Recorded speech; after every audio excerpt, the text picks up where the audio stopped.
All right, well, welcome to the Mary HYTKEN Dumont University here at Anshei. And Mary Dumont was a wonderful member of our congregation for many years, and she's very generous to the congregation, as were her family after her passing, and they established this wonderful tradition. So we thank them from the bottom of our heart for everything that they've done over the years. We thank them so much. All right, and I see Steve here as well. Welcome. Good to see everybody. Thank you all for joining us. Our topic for tonight is a very weighty topic and a very important topic, and that is the topic of Rabbi Yosef Karo, the legalist and mystic. You know that in modern times there's this idea of there are Jews who follow the halakha, and they want to know what are you allowed to do on Shabbat, and what's kosher, what's not kosher, and that's the legalist. And then there are the mystics who sit and they wonder about the cosmos and all kinds of interesting things. And there's sort of, you don't think of the two necessarily together. Tonight, we're going to learn about someone, Rabbi Yosef Karo, who is both one of the greatest halakhic authorities of all time, one of the great legal scholars, and also who wrote the Code of Jewish Law, and we'll see something much more, even greater than the Code of Jewish Law. And we also are going to learn that he was also a tremendous mystic. And we're going to learn that the twain can meet, and it's not necessarily a contradiction. Now, when it comes to next week, we're going to learn about the Ari. He's more of what you would think of the mystic, whose whole identity is tied up with his mysticism. But we'll also see the practical element, how he functioned as a regular Jew, doing mitzvot in a. And the final week, we'll see what someone hears more toward philosophy. But this week, Rabbi Yosef Karo. So let's take a look at our presentation. Here we go. So before we begin tonight's talk, I wanted to officially acknowledge two people, Rabbi Mordechai Tucker-Zehner of Toronto, for many of his sources, and also Rabbi Dr. Aryeh Edrei of Tel Aviv University. Many of the charts are from him. So I want to thank both of them for their insights. Okay. So born in 1488, Toledo in Spain. So he is born before the expulsion from Spain in 1492, when he's 4 years old. Family goes to Portugal, which was they thought was a more open country, everything would be great. Then, as you'll see from the timeline there, in 1496, he had to leave Portugal because they told everyone they had to become Catholic. Goes to Turkey, goes to Salonika. He goes to Bulgaria, which is part of Turkey, the Ottoman Empire. He's in Egypt, and in 1536, he finally comes to Tzefat, the great city of all the great mystics and all the great rabbis we'll be talking about. Tzefat. He goes to Tzefat. Are all from the city of Tzefat. We'll talk about Tzefat. 200 students, allegedly 200 students in his yeshiva. Make it louder. Now, today, that wouldn't be so many, but in those days, that was really quite amazing to have so many students in a yeshiva. He wrote the Beit Yosef first. We'll find out later what that is. Then the Kesef Mishnah he wrote later on. And he was a wanderer. He was not from one community. If you think about Rabbi Soloveitchik, he grew up in the Lithuanian community. And those were the roots that he had. But the Kesef Mishnah, he's living in Spain, then he's in Portugal, then he's in Turkey, in Salonika, he's in Egypt, he's in Tzefat. He doesn't come from a particular community. Generally speaking, he's Sephardic, but he's not able to get roots in a regular kind of way. He's a wanderer. And it's amazing what he accomplished. One of the greatest accomplishments ever in rabbinic literature, someone who was such a wanderer. He dies in 1875. He's at the age of 87. He lived a very long and, as we'll see, extremely productive life. If we a wonderful map here from Dr. Edrei, he came all the way from Spain to Portugal to Turkey and eventually to Tzefat. The man is a complete wanderer. It's unbelievable how anyone could accomplish anything with all that wandering going on. So the first question is, we're talking about Tzefat for these 3 weeks. Why was the 16th century ripe for the growth of Kabbalah at that particular time? And then later, why Tzefat? So one problem was that the rationalism that some people adhere to, as opposed to mysticism, It couldn't explain all the great suffering. Why did Jews have to be expelled? It's one thing if a simple Jew is expelled, but the whole community, the big rabbis, the small rabbis, the pious, the impious, they're all expelled. How do you explain that? They needed something beyond rationalism. They turned to Kabbalah. Also, they believe the Mashiach must be coming. Christians believe their Mashiach was coming. Their Barbanel, who was part of the expulsion from Spain, he predicted that in 1502 or maybe 1504 or maybe 1505, Mashiach was coming. And don't forget that after the rabbis were speaking about passed away in 1648, there is the big claim of messianism with Shabtai Tzvi, with this person who claims to be the Messiah in 1648, and he burns up the whole Jewish world, goes on fire with this claim that Mashiach is arriving. So it's a time of great mysticism and also a time of people thinking about the Messiah. So you might go to Tzefat to get ready for the coming of the Messiah. You could go to Israel. But why Tzefat? Why not Jerusalem? There were Jews in Jerusalem. So it says in Daniel, it says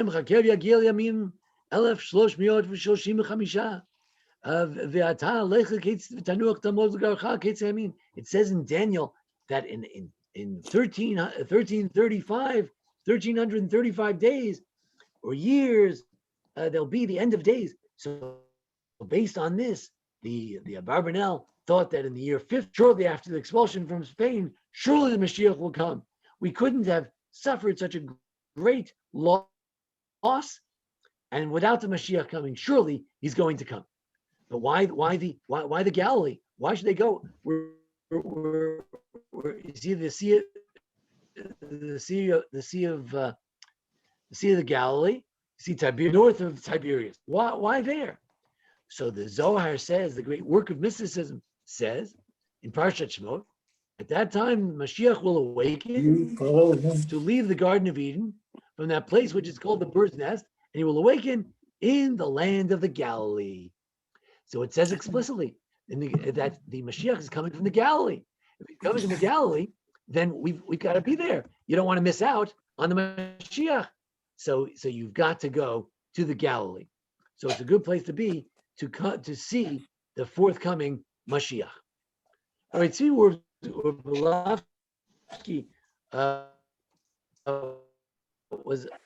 a book on Rabbi Joseph. The title of this class is, and he said, by the time Rabbi Karo arrived in so good. Tzefat in Tzefat, this had developed to a flourishing state. We're going to see that the 30 years the rabbis put into the writing of his great book was not disconnected from his mystical and messianic aspirations. So what are the three legal texts? The Beit Yosef. Beit Yosef, when you open the tour, this particular book, let's see, it's hard to see in this, it's hard to see. We'll look at it later. With this very large book, we'll find out more about who the tour was. When you open this Code of Jewish Law, again, before the proto Code of Jewish Law, you'll see on the side the notes of Rabbi Joseph Karo, extensive notes on every page, thousands of words on every page, explaining every topic discussed in this proto Code of Jewish Law called the Torah. He explains why he wrote it. Beit Yosef. Rabbi Yosef Karo in his introduction writes the following. When a long period passed, we were poured from vessel to vessel. We went from country to country, and we traveled in exile, and many pains bound together in sequence, rivals to each other. Which one was worse? Was it worse to have the expulsion from Spain or the Portugal? Befell us to the point that in our sins, everything is always attributed, traditional people attribute everything to our sins. The wisdom of sages was lost. They were losing their sagacity. They were losing the Jewish law. And the hand of the Torah and its students was lost. The Torah, let's see, I just want to see what's going on in the chat here. Okay, we're broken up. Can you hear me now? Is everybody okay? Can everyone hear me now? Yes. Yeah, I can hear you now. Okay, good. And the Torah was not made like two Torahs, but like infinite Torahs. there's not only one, there's not a problem that the Torah became two Torahs. That's a rabbinic expression. The Torah became many Torahs. You have the Provence Torah. Provence they were kicked out of, Jews were kicked out of Provence in the 1300s. There was Ashkenazic Torah. There's Sephardic Torah. There was a Catalonian Torah. There's Andalusian Torah. There's North African Torah. There's Middle Eastern Torah. There's so many different Torahs. And because of the many books explaining her statutes and laws, I decided to compose a book collecting all of the practical laws with explanation of their roots and sources from the Talmud, with all the disputes of the legal authorities, that none would be left out. So he has this monumental project, and I want to show you how monumental it was. You see the pile of books? It's going to take all these books and more, and they turn them into one unified essay on every topic in Jewish law. So what do I mean? And none would be left out. He's going to claim to write an essay on every halachic topic using all those books I just showed you. I just flashed in front of you, right? All these different books, right? He's going to take all of them, analyze what they say on every topic, and in this proto code of Jewish law called the Torah, he's going to, every topic that the Torah mentions, he's going to take out these 50 books and he's going to comment on. What are the books? So we have it here in Hebrew and then in English. He says, what are the books? He says, the Rashi and the Tosfot, the Rif, the Rosh, the Ran, the Mordechai, and then he's going to look at the Rambam, the Maimonides, and then he says, the Smak, the Ugur, the Kolbo, all these different books, many of which are, I just showed you in this big pile here. He says there was too much and too little. On the one hand, many people wrote codes. There's the Or Zarua from Ashkenaz. There's the Sefer Amani from Provence. There's in Italy, there's the Shibbolei Aleket. There's the Rokeach in Ashkenaz. The Rabbi also in Ashkenaz. There's the Orchos Chaim from Provence. There's the Kolbo. It's too much. It's also too little because we're so confused. There's too much going on. He's going to put it all together. He's going to explain it all, and he's going to decide. If he's such a brilliant scholar, let him write his own Rambam. Let him write his own code. He says, nah, I decided. There was a book called The Torah, the Proto Code of Jewish Law, which organized everything in 4 sections, as we'll see in a moment. And it did such a great job. He figured he'll just put himself on as a gloss around the text. You have the central text, and he will be a wraparound text around the text, going through every source that you could imagine and explaining it. Now, why didn't he write his commentary on the Rambam? Now he does. Later in his life, when he's an old man, he writes a gloss on the Rambam, where the Rambam is in the middle, and the Kesef Mishnah, what he called it, the Kesef Mishnah, is on the side. But he decided that his main magnum opus would not be on the Rambam. Why not? So he says, look, I changed my mind. I was going to do it on the Rambam. He says he only brings one idea. The Rambam just says, this is the law, this is the law, this is the law. He doesn't tell you who said it, how does he know that's the law, where did he get it from? He doesn't say. He doesn't bring 2 opinions. And in the opinion of the Torah, the opinion of the Rabbi Yosef Karo, if you don't have 2 opinions, it's not Jewish. If you don't have the broad perspective of all the opinions, you don't know what you're talking about. So he decided he wouldn't have to rewrite everything. Half the ideas would already be laid out by the Torah. He would give you several opinions. Then he could lay out all the many, many opinions from all these books. And then he would have the full essay, and then he could come to a conclusion. Now, so far, you're wondering, you came for a class on mysticism. How could this man be a mystic? How could someone who wrote 30 years about this, how could he be a mystic? We'll get to that. We will get to that in a minute. It's not false advertising here. Now, when you talk about all the books that he used, here is a bibliography from Rabbi Edrei of all the books that he used. You saw the pile of books I just composed, Rashi, Tosfot. Look at that list of the books. On the right side are the Sephardic books. I'm sorry, the Ashkenazic books. On the left side are the Sephardic books. And in the middle, some books, it's hard to define what they are, the Rosh and the Rabbeinu Yerucham. They were from Spain, Provence, Ashkenaz. These are all the books that he uses, and he's going to go through every topic and analyze it. It doesn't matter if the consensus of what most of them seem to be saying, and he'll be done. And it took him 30 years to do it. In his introduction to the commentary of the Rambam, he writes, I saw that Moshe, the great luminary, explained this Torah. Torah was commanded both by Moses, and he composed his great 14 composition on the Torah, its general principles, its specifics, its fine points. And who was like him to teach in brief language and purity? He did a great job. It's so clear, it's so clean. The language of the Mishnah, his book, the Rambam, reads like the Mishnah, like the Talmud, the first part of the Talmud. And in generations who came after him, their hands were too limited to understand for his words. He says the source of each law also is lost. The Rambam didn't say where did he get things from. Rabbeinu Asher, one of the great Ashkenazic authorities, said, all who give practical rulings from the word without being expert in Mishnah and Gemara, to know the source, will make mistakes. So he set out to sort of write a footnote on the Rambam. Where did the Rambam get all his ideas from? And he became the major commentary on the Rambam. But then finally, he writes the Code of Jewish Law. Rabbi Yosef Karo is known most for writing the Code of Jewish Law, but really, that was not his main work. I saw in my heart that it would be good to collect all the lilies, sapphires of his words in short form and in all-inclusive language, attractive and pleasant, so the unblemished student of Torah would be fluent in the mouths of every Jew, and they would ask a scholar a law, he would not be uncertain. Every law about which it would be asked could be found fluent in this book. So he just, and you could go over it very quickly. And here he has the Shulchan Aruch. He writes the Shulchan Aruch. Mitur Orchaim. It's from the Beit Yosef, from his first work where he summarized all the many rabbis, right, in the whole stack of books. From those essays, he created the bottom line called the Code of Jewish Law, which was meant as a summary of his previous magnum opus. It's just a summary.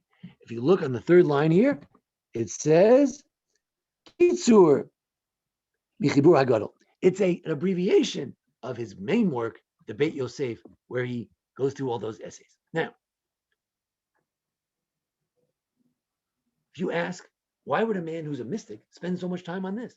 Why would you go to Tzefat, where they're waiting for the Messianic redemption? Why is he writing all this stuff? Can anyone figure out the connection? If you have everything written down, it makes everybody can follow the laws, and now everybody can simply keep the mitzvot, and that should bring out Mashiach faster. That's a very reasonable answer. That it's almost like, what is the Mashiach going to do? The Rambam says Mashiach is going to help everyone be more religious and follow all the laws of the Torah. So people are so confused. They have 40 different books. They don't know which one to follow. So I'll tell you what to do, and then everyone will know what to do, and then everyone can be so frum. Very good. But there's another idea. Just like there's a redemption of the Jewish nation, there's a redemption of the Jewish nation to go to Israel, to be redeemed, to build the Beis HaMikdash. There's also a redemption of Torah. He says Torah is confused. It's lost. It's mangled. There are too many books. It's so confusing. There's all these different books, and you get all confused. The Rambam is just one of the many books that have summarized the law. Each one comes from a different community. It's so confusing. I must redeem the Torah. If I could redeem the Torah, that's the beginning of the redemption. And now we get to another major thing that was going on in his time, and he didn't start it. His rabbi in Tzefat did, and that is resuming the ordination. What were the two major purposes of restarting ordination? Now, to be very clear, say, what do you mean, Rabbi? Aren't you ordained? Well, not exactly.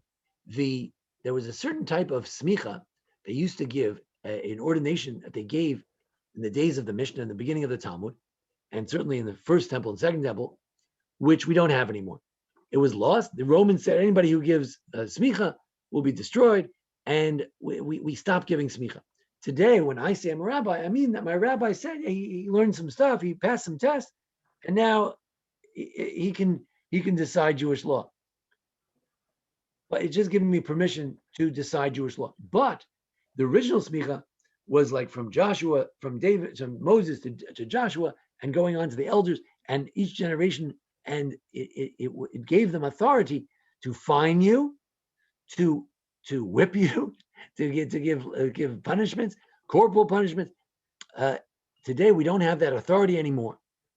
So why do they want to reinstate that? Who wants to get lashes for sins? So the answer is the people who converted. Many people had to convert during the Inquisition. They had to convert to Christianity, or they decided to, or they were pressured to, and then they were coming back. They became Jews again. So he said, "Rabbi, what can I do to atone?" He said, "Well, really, we want to give you lashes." Now, of course, a Jew is a Jew, but they felt, there were some of the rabbis felt, that if you give them lashes for their Christianity, then they would be totally clean, and they could resume their full life as repentant Jews. But we can't give lashes. We're not authorized. So if we had ordination, we could do that. And secondly, they were trying to restore Judaism, to redeem Judaism, to be at its original level, that to be at the height of its potential, to bring the messianic potential of perhaps having a Sanhedrin. They could maybe change Jewish laws. They could adopt Jewish laws. And here we get to the first passage, and we find out about the Rabbi Yosef Karo, the mystic. Before we say that, it's important to know that this idea of reviving the ordination based on the Rambam writes in one line, it appears to me, it's sort of a new idea the Rambam, Maimonides had, that if all the sages of Israel would agree to appoint judges and ordain them, they would be ordained. If all the rabbis could agree that Rabbi Yosef Karo has smicha, he would have smicha. He would have the official ordination authority, and he could give corporal punishment. He could do anything he wanted. Now, getting all the rabbis to agree was hard. They went to the rabbi in Jerusalem and they said, we're not doing this for ourselves. We want to honor you with smicha. You're the rabbi in Jerusalem. We'll give it to you. And he said, no, I don't agree. The Rambam is not correct. We can't do it. And he disagreed, and the whole thing kind of fell apart a little bit. But in the end, there were students in Tzefat who did receive ordination. Now we turn to the Rav Yosef Karo as a mystic. There is this thing which will strike you as a bit strange as modern folks, that Rav Yosef Karo had a mystical experience throughout his life. And that is that there was a Magid. There was like an angel Magid means to tell, as in the Haggadah, to tell, who would tell him things. And he would start speaking, not as Yosef Karo, but as the Magid. And the Magid would say things, and he would invite people to hear what the Magid was telling him. And we'll learn more about it. One of the things the Magid said was, since you work so hard to restore the smicha and to restore the crown to its original place of Judaism, to have real rabbis, not like me, musmach, you're going to get the smicha from all the rabbis in Israel and even from outside Israel. And through you, the smicha will return to its former glory, and I will give you the merit to finish your work. Right? Everybody wants to finish their work, namely his great magnum opus. And after that, you will be burnt at the stake for being Jewish, which, by the way, was good news, because everyone wants to sanctify God's name like Rabbi Akiva, right? And in those days, so many people had done it anyway. So you're going to be one of the holy ones, right? And then you will be totally clean, be purified from your sins, and you'll come back for the revival of the dead. So don't be scared of that part. That was actually good news. He's going to get smicha. He's going to finish his book, and then he will die because he's a Jew, which is a great honor to do. Again, I'm not looking forward to that, but he was on a different level. He was looking forward to that. So the Magid, here is a great rabbi, but he's a legalist of the highest authority, and yet he has this vision. He has like this, something speaks out of his throat that's like an angel, and he tells him different stuff. Now, in what sense can the study of Jewish law be mystical? So, Rabbi, we mentioned a few things before. Rabbi Werdolowski, again, who's an expert on Rabbi Karo, says the hope of living again, the full life of Torah, with all that is implied, that this implied in terms of the Kabbalistic mysticism, a very precise meaning to the prophetic promise. I will restore the judges as first. We say every day that God should restore the judges in our Shemon Esrei, in our prayers. So he wanted to be one of those people who restored as of old. Afterwards, you will be called the city of righteousness. The prophecy clearly meant the restoration of organization, and ordination itself was now seen as an eschatological perspective. Ordination was part of eschatology, part of the messianic coming of the messianic era. My mom is still having trouble. Okay, so in any event, so we can also read passages in the Zohar that speak, for instance, of how every mitzvah is a mystical kind of thing. And Rabbi Karo would certainly look at it this way, that the sanctity of Friday night is a sanctity of the original Sabbath, which was sanctified from the 32 paths of streams that come down from God, and the 3 levels of the sacred apples, the Garden of Eden.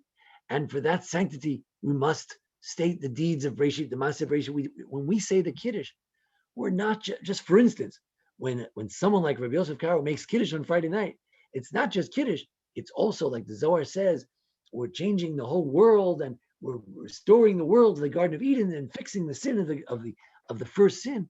Or as the Zohar says, when a person produces a holy declaration from his mouth, a declaration of Torah, a voice is produced from it and ascends above and arouses the holy ones of the highest king and is crowned and causes joy in the realms above.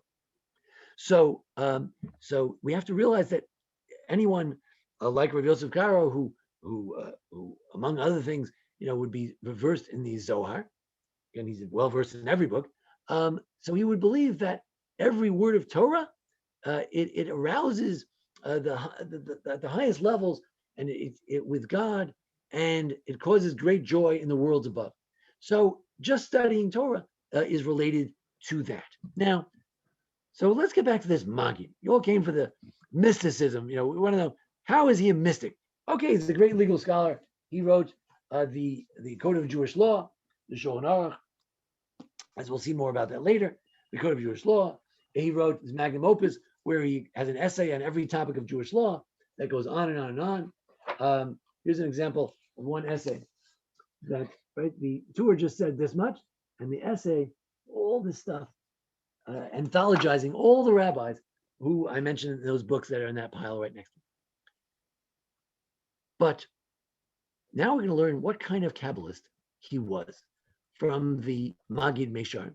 He has a book called the Maggid Mesharim. It's a regular Jewish book. It goes according to the Parsha. What did the Maggid say on Breshis? What did the Maggid say? What did his inner angel say for Parsha Breshit, Parsha Shmot, Parsha Achrimot? So here's a translation. I thank Rabbi Torgazino for the translation. The Maggid Mesharim. You should know, says the voice in Rabbi Karo's throat, I am the Mishnah. I can't explain it. He's saying that this angel is saying that he is the Mishnah. He's the Mishnah person. The Mishnah is the early part of the Talmud. Talmud is all the oral law. He is the Talmud, which speaks through your mouth. And when you will know all 6 orders appropriately, meaning by heart and proper and deeply, you will climb higher levels, and the channels of the wisdom of truth will be open for you. There's a mystical idea. There are channels of truth. For I am the Mishnah, and in me is the wisdom of truth. I am the mother upon whom Proverbs says, whose mother rebuked him. Therefore, be careful from this day onward, and do not lose your thoughts from thoughts of the Mishnah. You should always focus on the Mishnah, as you have done until now. He was already a great scholar. And even though the matters of law which you are involved in are good, learning Mishnah will take you to the higher levels. Grab onto this, do not leave it, etc., etc. So what kind of mystic is he? He's a kind of mystic whose mystical inner voice tells him, study more Torah. Here we do not have the bifurcation of the Kabbalah and the Halakha, the mysticism and Jewish law. No, here it all comes together. His mystical voice is telling him, learn more Mishnah. In fact, when the Rambam wrote his book, he called it Mishnah Torah. The second he called it Mishnah, it was sort of like rewriting the Mishnah.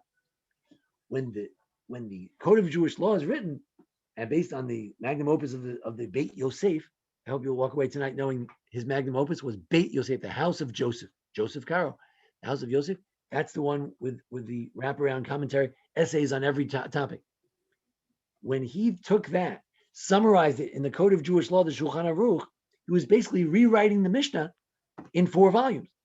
He was rewriting all of Jewish law, the entire Talmud, in 4 volumes. But unlike the Rambam, who said, well, this is my opinion about every topic in the Talmud, he's saying, this is my anthologized, synthesized version of the entire Mishnah, entire Talmud, based on all the books that I'm reading and their consensus. So what kind of mystic is he? A mystic who wants to learn more Torah. As the Maggid tells him on another occasion, in the middle of more toward the spring, be strong and courageous in your Torah. As you do the Torah with the Torah, Mishnah, Gemara, Rashi, Tosafot, rulings, criticism, for you join them with each other. So he believed that it was his job to merge them together. Just mute everybody. Good. He was telling him that it's his job to merge them together. Now it's interesting. What might be disappointing to you is that the Code of Jewish Law is not riddled with a lot of mysticism. It's not. And yet he believed that by doing these things, he was accomplishing a great mystical goal. As we said, the Zohar says, when you learn Torah, it has great ramifications in the worlds above. Perhaps it would usher in the Messianic era. Perhaps the fact that the law is organized and he now has the agreement of all the rabbis, he could perhaps usher in a Messianic kind of an era. The Maggid Meisharim goes on. He says, here we learn a little bit about Rabbi Joseph Karo, the ascetic. Now, asceticism is not for everybody. Many rabbis, and certainly Hasidim, everybody, we believe that on Shabbos you should eat a lot, on Yom Tov you should eat a lot, right? You should enjoy the physical world. In addition to you should incorporate, you should find the blessing in the physical world. But not Rabbi Karo. Rabbi Karo was more of an ascetic. I ate only a little, and so I did in drinking. And I studied Mishnah at the start of the night, and I slept until the light of the day. I woke and the sun was shining over the land of Israel, and I was greatly pained. I was saying, how did I not rise until it was night, so that the speech would come to me as usual? Usually the Maggid, the voice that speaks through his throat, would come in the early morning, but he overslept that morning. He slept till 6 o'clock in the morning. He should have woken up at 4 o'clock. Still, I began to review Mishnah and read 5 chapters. And while I was reading Mishnah, a voice, my beloved, knocked in my mouth. In other words, the Maggid, this angel that speaks through his voice, making music on its own, and it spoke. Here's what the angel said, the Maggid. God is with you wherever you go, and all that you have done and will do, God makes you succeed. Sounds like Moses talking, or God talking to Joshua at the beginning of the book of Joshua. Only adhere to me and to my awe, the fear of God, and my Torah and my Mishnah always, and not as you did this night. You messed up. You slept till the morning. You didn't wake up at 3 o'clock in the morning. For even though you have sanctified yourself with your food and drink, in other words, you don't eat too much, you don't drink too much, still you've slept the sleep of the lazy. You didn't wake up before dawn. But the merit of the 6 orders of the Mishnah, that's the whole Mishnah, that you know by heart, right? A lot of great scholars know the Mishnah by heart. And the merit of those self-denials and afflictions you performed in the preceding days, not today. And even now you adhere to them. They have agreed in the Heavenly Academy, the Yeshiva Shomala, that I may return to speak with you as at first.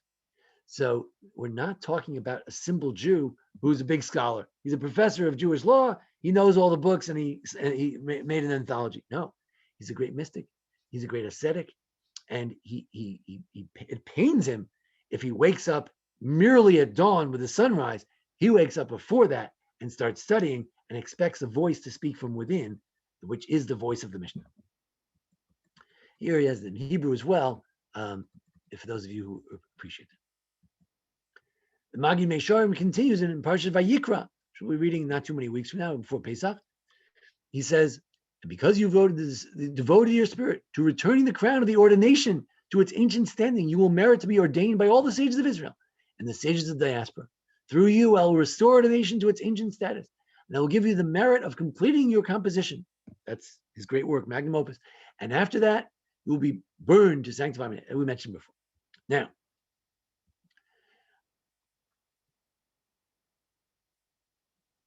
So he says, and now I have come to reveal to you the secret of sanctity.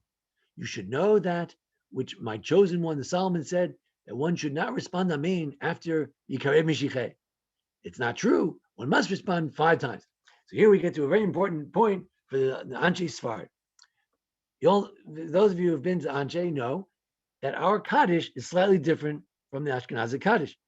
Toward the beginning, there are these hard words that if you don't know them, they twist your tongue. That may the salvation sprout up, and may the Mashiach come soon. So some people said that they didn't say amen to that. They said it as part of the Kaddish. They would say amen later. He says, no, you have to say amen. So the Maggid also commented on certain halachic issues or systems of custom, issues of custom regarding the Kaddish. Should you do it the Anshei way or not the? And he, of course, he was Sephardic. They have the Sephardic Kaddish, and he told them to say amen. So sometimes the Maggid told them halachic things as well. Although generally, Jewish law doesn't come from angels. Jewish law comes from the books, studying the tradition of all the rabbis through the generations. So there is some law in the Maggid as well.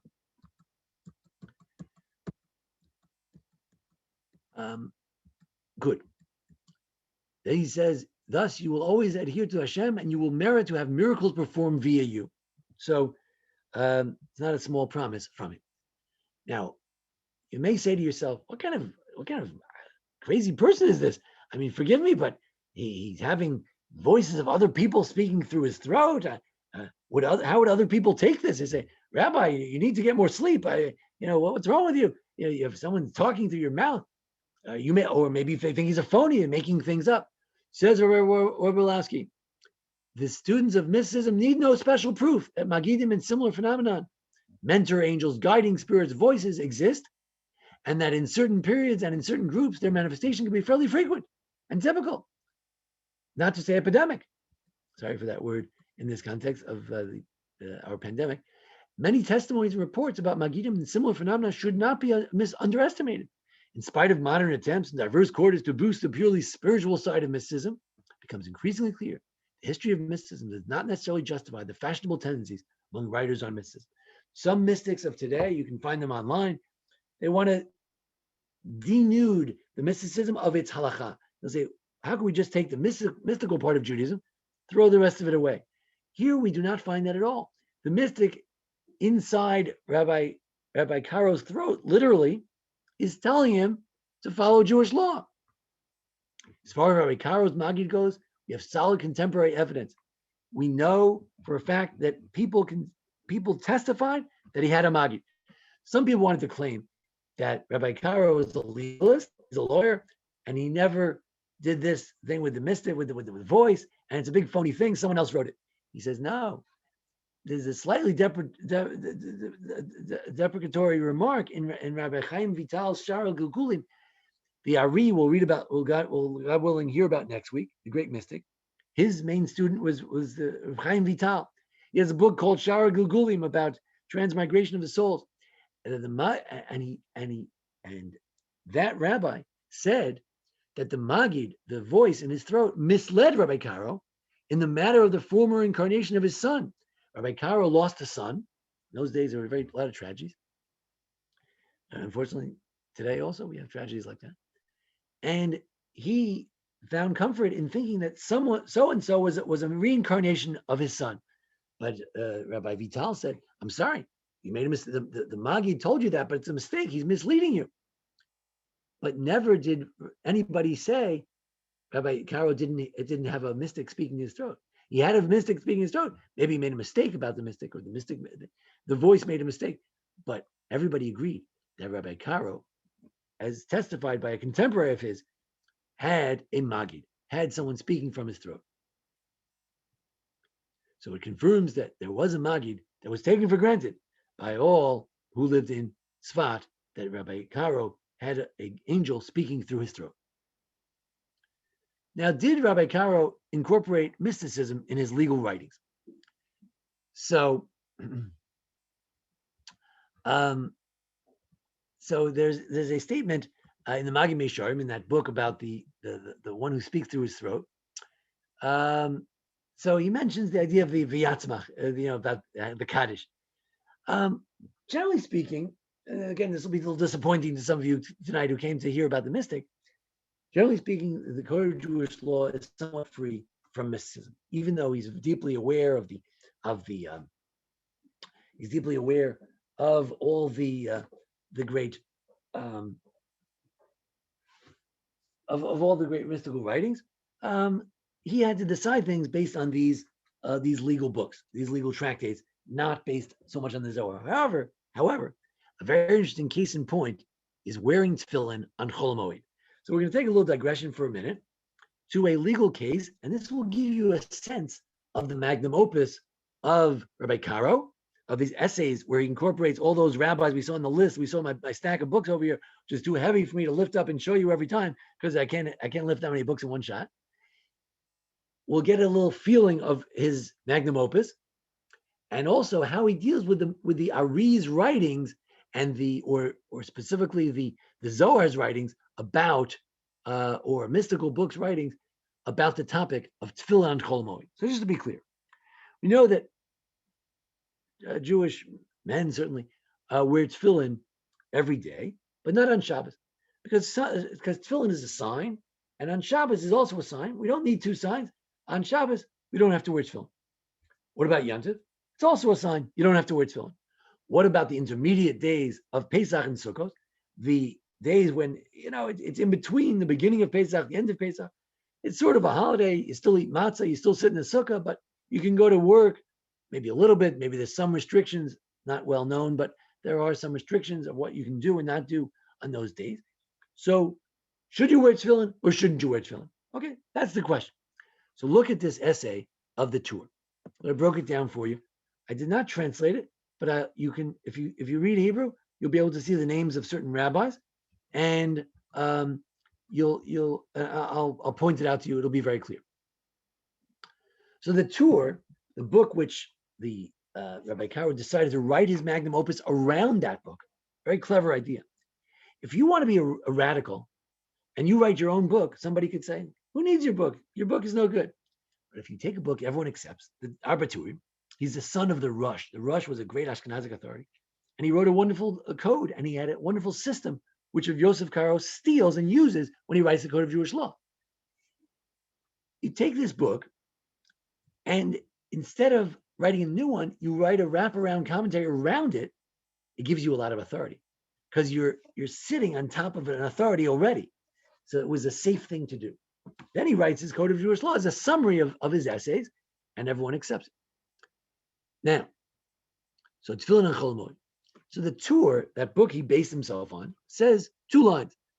Chol Hamoed, some people are in doubt about it. If it's a good time to wear tefillin, and they wear it without a blessing, right? So some people are not sure if they should wear it or not wear it, so they wear it, but they don't make a blessing.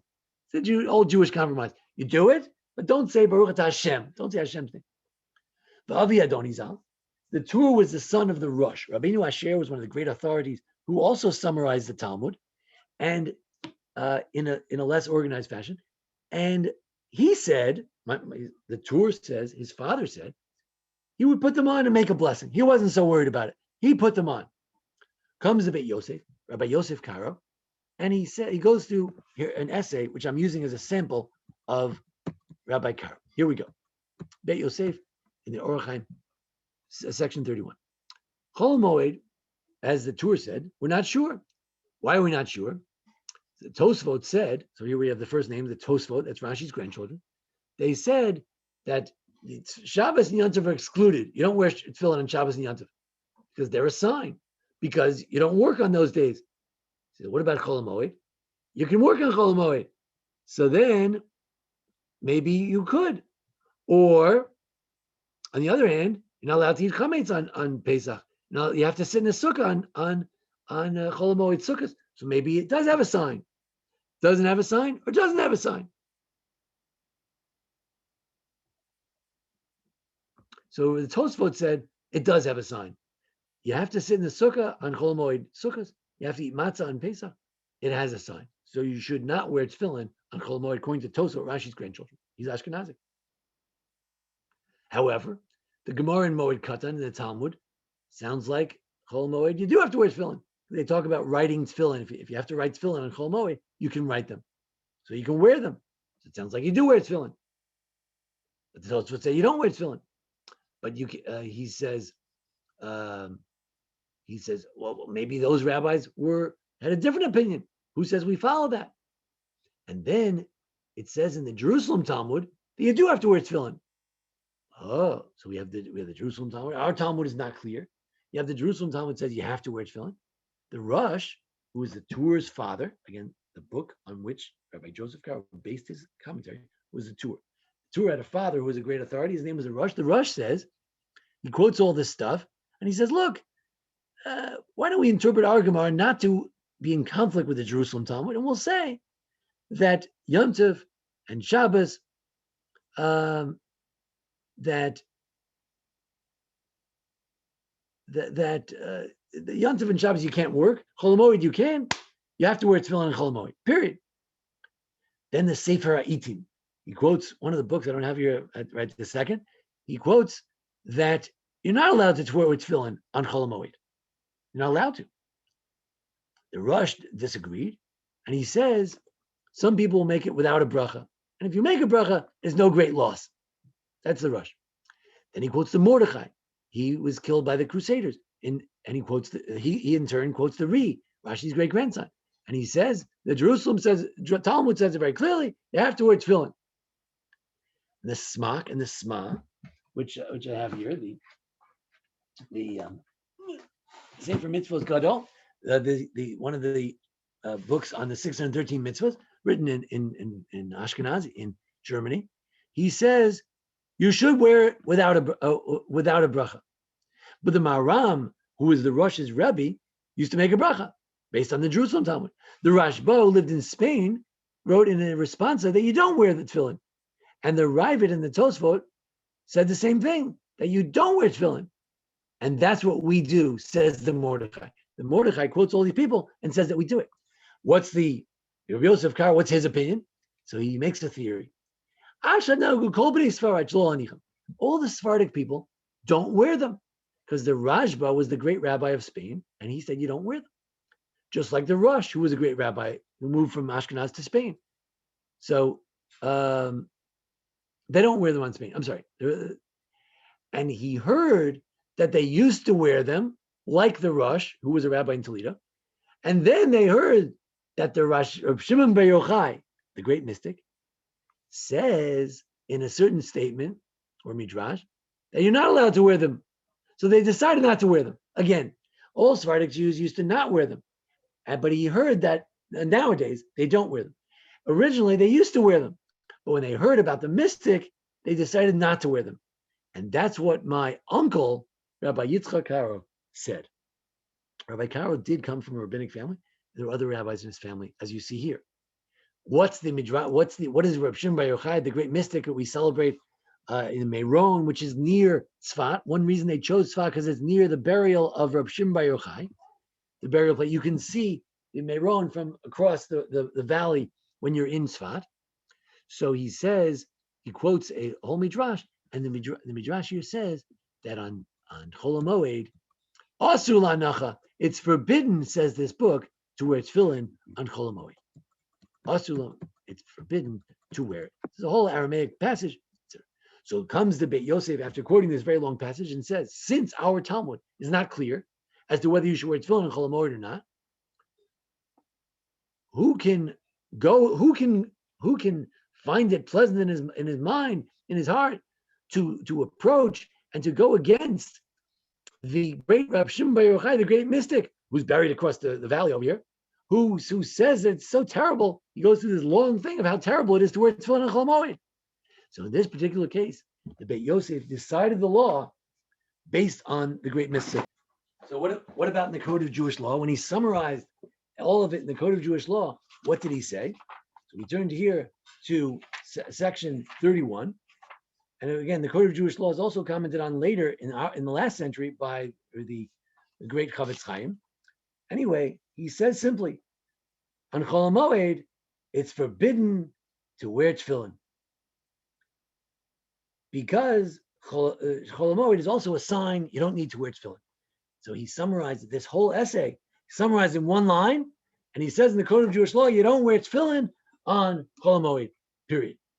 So that's an example of, you see how he quoted so many different authorities, right? How many authorities did he quote? He quoted the Tosfot, that's one. You have the Rush is two. The Sefer Itim is three. The Mordechai is four. The Mordechai in turn quotes the Smach is five. The Sefer Mitzvot, that's six. Maram is seven. Rashba is eight. The Ravid is nine. Right, and then he quotes the mystical book is 10. So he has 10 sources. One of them is mystical, and in this particular case, he goes with the mysticism. So it may be an example of Rabbi Yosef Karo showing his mystical side and deciding the law because it's not clear, because it's such a big debate, and he decides it. Now, if you look here, you will see the chain of things. In Ashkenaz, there was Maram of Rothenburg, we quoted a few minutes ago. He was one of the great rabbis who was jailed by the Christian authorities, and he taught from jail. His great student was the Rosh, we mentioned, the father of the Torah, which was the basis of Rabbi Karo's Code of Jewish Law and the basis of his commentary. There's also the Rambam, we know, a great code, and Rabbi Alfasi was also a Spanish summary of the Talmud. Rabbi Yosef Karo decided that he was going to decide Jewish law after looking at all the books that we talked about, and also primarily looking at what do the Rosh say, what do the Rambam say, and what did Rabbi Alfasi say. If 2 out of the 3 agree on something, that's what he's going to do. Now notice that the deck is stacked. Firstly, the Rambam and the Rif don't disagree that much. Secondly, they're both from Spain, from Sfarad. So he's going to lean towards Spain against the Germans because he's Spanish, because he's from Spain. Now, when the Tur decided to write his book, he was the son of the Rosh. His name was Yaakov Balaturim, the son of the Rosh. And he decided that there would be 4 columns, just like in the breastplate of the high priest, there were 4 columns. He used that image, there'll be 4 columns here. That's why he called it Tur. Tur means the rows of the precious stones on the breast of the breastplate of the high priest. What are the 4 columns? The Orach Chaim, daily life. That book was for everybody. So the Mishnah Berurah, the Chavetz Chaim, wrote on that book because that's for everybody. Everybody reads that book. You see how my copy is well worn. The Yoredeya that's for rabbis. When we say today if someone is ordained to be a rabbi, it means they're studying Yoredeya. My son Asher is studying for Smicha now. That's what he's learning this year. Yoredeya. What's permitted? What's not permitted? Nida, a mikvah, kosher food, not kosher food, mourning laws, everything.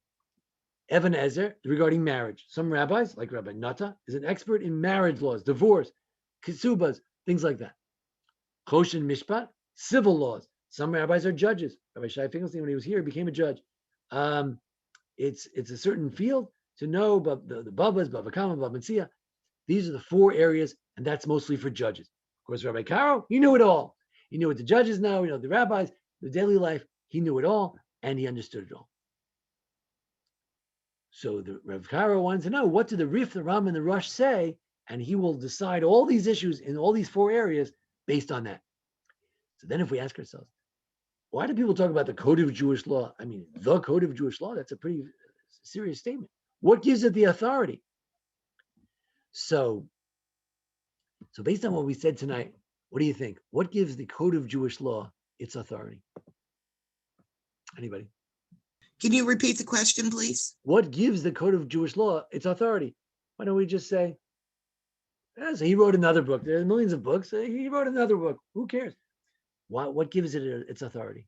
Rabbi, so it's just the fact that he went ahead and he meticulously looked at every single source he could find and compiled together, and then just kind of inserted himself at the very end.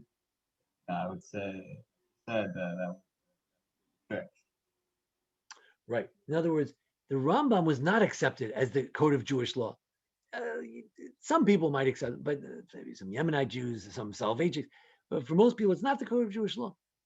Why? Because he's very brilliant and he might have a wonderful opinion about every topic. but we don't know how he came to that conclusion. And who is he? He's one person. But to say I looked at all the greatest rabbis from every community, from Provence, from Ashkenaz, from Germany, from Spain, and I looked at all of them, and having looked at the majority of them, I come down to the following conclusion. Then your authority is based on everyone else. And I would add that the mystical component is not lost either. Meaning, if you look at any of the great authorities, the Chavetz Chaim, why is the Chavetz Chaim accepted? As to his bottom line reasoning of the Code of Jewish Law. After he looks at the Code of Jewish Law, he comes to the bottom line. Because he was such a pious man. Why was the Rambam accepted as any kind of authority? Because he was also a great philosopher. Some people didn't like him because he was a philosopher, but he had both. His pietism, his undeniable pietism, his asceticism, his total devotion to Torah, his total mastery of the Torah, gave him the authority. Also, he had done his homework. He had gone through one of the greatest codes of his time, the Torah, and he'd gone through it line by line, word for word, and he wrote an essay on every single topic. And we could read it. If you want to know why does the Code of Jewish Law say you can't wear tefillin and chol hamoed, how does he? You want an essay about it? Go to the Torah. As a matter of fact, when I say Asher is learning in the Smicha, true scholars of Jewish law do not read the Code of Jewish Law. You start with the Torah, the Beit Yosef. Again, that's the main book he wrote, Beit Yosef, the house of Joseph. You read the Beit Yosef. Then you read the Code of Jewish Law. Then you read the commentaries in the Code of Jewish Law. And then and only then do you know the Jewish law. You can't know Jewish law unless you read the Torah. That's any serious law. I was in St. Louis before I was here. There was a wonderful Rabbi Rivkin at the time, Shalom Rivkin. He was a great authority on marital matters, of divorce and things like that. He organized Gittin and things like that. And he always said that, very simple, when you want to know Jewish law, the Shulchan Aruch, the Torah, Beit Yosef, the commentary, the essays of the Rabbi Yosef Karo on the Torah. That's how you know the law. So by laying it out for everybody, there's no secret. Why did I decide this? Because this is authority. This is what everybody said. This is based on what everyone said. Now, a second. See, there's a little comment over here. Okay. Now, let's share that screen one more time. Is it enough for Ashkenazim? So we made this great argument that he's so pious. He's in Israel, after all. It's a very central place for all Jews. There are people coming there from all around the world. He showed his bona fides. He commented on every Rambam. He commented on everything in the Torah. He rewrote the whole thing in the Code of Jewish Law. Is it good enough for the Ashkenazim? Well, let's take a look. Is it good enough for the Ashkenazim? So look at this. Professor Edrei pointed out that in 1580, right? That's just a couple of years after Rabbi Karo died. The Shulchan Aruch is printed, and it has the Ramah in it. It has the Ramah. You see that yellow there? That's the Ramah. See that yellow? That's the Ramah. The Rav Moshe Isserles was also writing a Code of Jewish Law, and he found out, oh my goodness, Rabbi Karo is writing a Code of Jewish Law. All right, I'll just write glosses on the Code of Jewish Law, telling the Ashkenazic point of view, leaning that list. Remember that list of the Sephardic and Ashkenazic people? He's going to weight the list more toward the Ashkenazic. Right? Remember how the Beit Yosef used 2 Sephardic authorities and the Rosh to decide Jewish law? Well, he's going to be more broad. He's going to lean toward the Ashkenazic authority.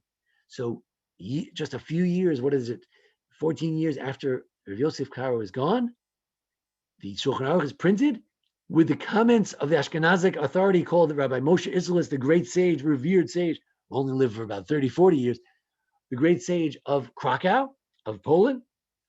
And from then on, never was the Code of Jewish Law printed without the Ashkenazic gloss on top of it. Rabbi Edrei told a joke from Rabbi Ovadia Yosef. One of his points was that now we're in Israel, and in Israel, the rabbi of Israel is Rabbi Joseph Karo. We're in his land. When you're in someone's country, you have to follow that rabbi. So the Ramah is out. We don't follow him anymore. Personally, he said, I'm Sephardic. Sephardic is better in Rabbi Ovadia Yosef's position. And we're in Israel. When you're in Israel, you got to do as the Israelis do. Who's the great rabbi of Israel? The rabbi from 500 years ago, Rabbi Yosef Karo. And therefore, let's get rid of all these Ashkenazi customs. You want to have a wedding after the 17th of Tammuz during the summer? Have a wedding. During the 9 days, okay, fine. But during the other 3 weeks, you can't get married. We're Sephardic. Who cares what the Rama says? So he said, the Shulchan Aruch of Yosef Karo had this brilliant idea to write the Shulchan Aruch, Code of Jewish Law, and to summarize everything. Comes this Ashkenazi guy and he sneaks in and he ruins the whole thing, called the Rabbi Moshe Isserles. So it's very funny that he was trying to make the unified theory of Jewish law and to try to bring the redemption and to try to achieve these ultimate mystical goals that the Magi told him about. And to a great degree, he's accepted. I'm an Ashkenazic Jew. I have the Mishnah Berurah, I have the Shulchan Aruch, and I adhere to it. And I start with everything I read about Jewish law. I start with the Shulchan Aruch, and then I read those notes in the yellow to tell me as Ashkenazic Jew what I do. So for Ashkenazim, it wasn't enough. So you would have been a little disappointed to learn that although he tried to balance it, to use the Rosh, the great Ashkenazic authority, as part of his the consensus and deciding the law, since it leaned to Sephardic, there had to be a gloss on it for Ashkenazim. So we lend out, maybe we started off with 100 Torahs, 100 different codes. We land out with 2 codes, one for Ashkenazim, one for Sephardic. By the way, many Sephardic Jews do follow the Ramah, and that's where Rabbi Ovadia Yosef was upset, but he said, you're bastardizing Jewish law. You got to stick with the Maran. You stick with the Code of Jewish Law of Rabbi Yosef Karo. Rabbi Dre pointed out that Dr. Dre pointed out, it's a summary. The Code of Jewish Law is a summary of the last 500 years. Classically, the period from 1000, around Rashi's time, the Rif time, Rabbi Alfasi, until the Code of Jewish Law is 500 years. Those are the Rishonim, the first authorities. Rabbi Karo is the beginning of the later authorities. He summarized the last 500 years. He says, look, there's so many things that have gone on, so many books, and so many different communities. We've got to summarize this. There's an important moment here. We've got to bring some order to the last 500 years. Everyone's going in different directions. We have so many different books. How are you supposed to decide Jewish law? If every time you ask me a question in Jewish law, I had to take out this stack of books over here, right? I'd never get back to you. I would never know what the answer was. I'd be confused myself. But instead of being an end, you say, okay, we summarize the last 500 years. That's the Code of Jewish Law. That's the bottom line, right? Well, it was just the beginning. This is a page from a typical page of the Code of Jewish Law, not the one with the Mishnah Berurah, but the other one. And look what we got. In the 1600s, 2 commentators decided they needed to write their comments. The Magen Avraham, by the way, with some Kabbalistic inserts. The Taz, both from Poland, they want to comment. Then you have the Vilna Gaon wanted to comment in the 1600s. The Vilna Gaon, Rav Machzir Shekel, Rav Akiva Eger, all these great geniuses, the Shari Tshuva from Spain, all these people want to comment on Jewish law. The Ish Lavran, the Pri Megadim, the Code of Jewish Law became in the beginning of the next 500 years and its discussion, and it continues to be written today. The Mishnah Berurah 100 years ago put together the Mishnah Berurah to summarize all these things on the side that it became such a big mess. In order to decide Jewish law, you'd have to read the commentary on the right side, on the left side, with the Vilna Gaon. It was a mess. So he decided, Mishnah Berurah summarized it, but he left out some issues. So it's still being written, and that's the accordion theory of Jewish law. You can see my YouTube video about it. The accordion theory of Jewish law, which Rabbi Dr. Chaim Soloveitchik said, that every time someone tries to scrunch Jewish law into a code, it creates an explosion. It's so dense, everybody tries to understand, what did he say? Why did he say it? Why didn't he say something else? And so every time you try to scrunch it, it creates a greater body of knowledge. Then everyone says, too much knowledge, it's confusing. They scrunch it again into something else. So Rabbi Joseph Karo took the 500 years before him, took all those books, scrunched it into one code of Jewish law. But then everybody said, what about this? What about that? And in the last 500 years, we've again made an accordion. And now a lot of people like Rav Malamed in Israel trying to put it all back in the box again and make it scrunched down again. So it's a continuing process. So you have a rabbi who, on the one hand, dedicates 30 years of his life to write this magnum opus, to go through every single book that ever was written about Jewish law on every single topic of significance for our days. By the time he comes to Tzefat, he started writing the Code of Jewish Law, but he doesn't finish the Shulchan Aruch until 1565. It's about 30 years later, right? And then in his older days, he writes a commentary on the Rambam, and yet this same rabbi has a voice speaking through his mouth, but the voice is not telling him, "Oh, close your eyes and imagine the stars and think about God." The voice in his mouth is telling him, study more Torah, redeem the world through Torah. And he's also part of a messianic movement that's trying to go to Tzefat, reestablish Judaism there, and greet the Messiah who's coming to the north. Maybe the Rabbi Brunel's prediction will come true, and the Mashiach will come soon. Maybe he can redeem Jewish law, and in many ways he does. In many ways, these people in Tzefat started some sort of a tradition of Jews in more modern times coming to Israel and the amazing things they could do there. We didn't mention certain economic factors that allowed all these rabbis to be there. Maybe we'll get into in other weeks. Donna Gracia and other Jewish luminaries were able to influence on the position of the Jews there. There was a shmata trade. The Jews were able to have an economic base to support all these rabbis and all this learning. And you have this great flowering. But next week, we will learn, God willing, about someone who is a mystic, not such a halachic authority, not such a Jewish scholar like Rabbi Karo, but he's a great mystic, a great religious persona, the Ari. And we'll learn a little bit about his Kabbalistic ideas, which were new. And in the final week, we will talk about the Mabit and Marit, two other examples of great rabbis from Tzefat, who one of whom wrote a beautiful sort of more philosophical sort of work, and we'll look at sort of the mystical element of that as well. So thanks for joining us. At this time, we'll take any comments or questions.